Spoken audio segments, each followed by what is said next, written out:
So you just got these creatures, but don't know what to .do with them. So I present to you how to take care of your IKEA alien. First, name it.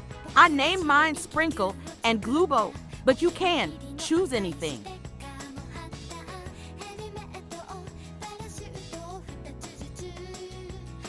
2, Candy. This one is optional. You can make necklaces or other accessories. 3, Feeding them.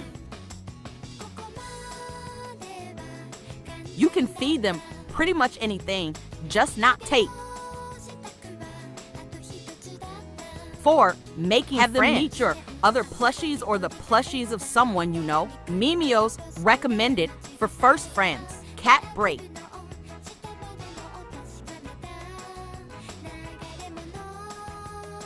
Pick them up by their stomach, put them to bed in yours, or if you have something, that would be a perfect bed for them.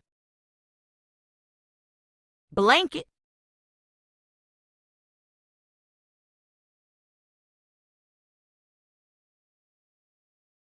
Buy Peepless.